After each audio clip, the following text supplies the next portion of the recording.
สวัสดีค่ะวันนี้เราก็จะมาแนะนำเมนูข้าวผัดไข่นะคะ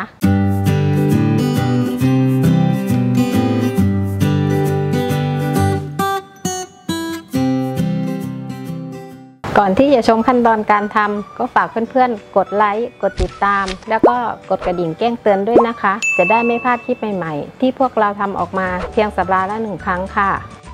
วัตถุดิบของเราได้แก่ข้าวสวยไข่ไก่แตงกวาต้นหอมซอยแครอทหั่นกระเทียมบุบมะนาวผงปรุงรสน้ำตาลทรายซอสปรุงรสพริกน้ำปลาและน้ำมันสำหรับผัดค่ะเดี๋ยวเรามาเริ่มทำเลยนะคะตั้งกระทะนะคะแล้วก็ใส่น้ำมันลงไปค่ะตามด้วยกระเทียมค่ะ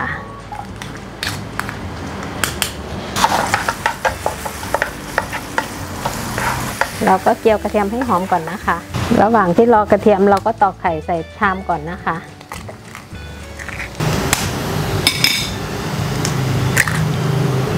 พอกระเทียมเริ่มหอมแล้วก็เหลืองแล้วเราก็ใส่ไข่เลยค่ะ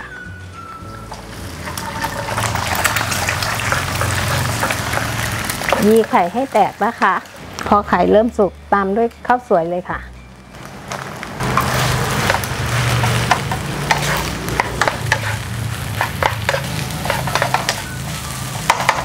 ตามด้วยแครอทค่ะ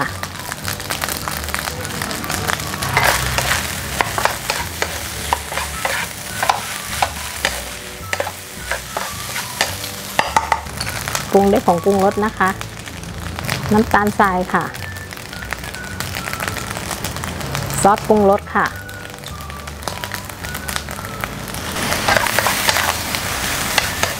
ผัดให้เข้ากันนะคะน่าทานมาก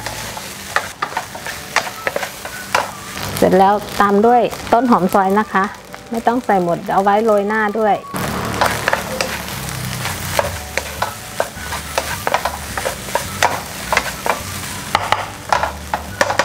เสร็จเรียบร้อยแล้วค่ะปิดแก๊สเลย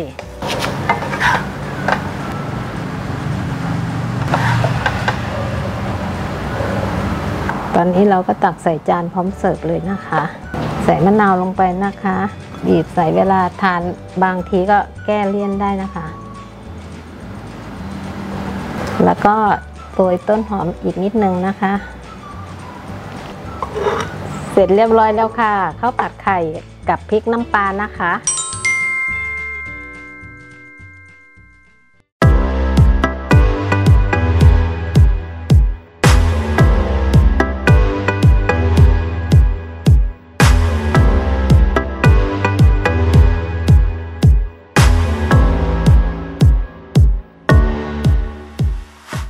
ก็เสร็จเรียบร้อยแล้วนะคะลองทำทานที่บ้านดูนะคะสัปดาห์หน้าจะเป็นเมนูอะไรรอติดตามชมนะคะสำหรับวันนี้ขอบคุณมากค่ะสวัสดีค่ะ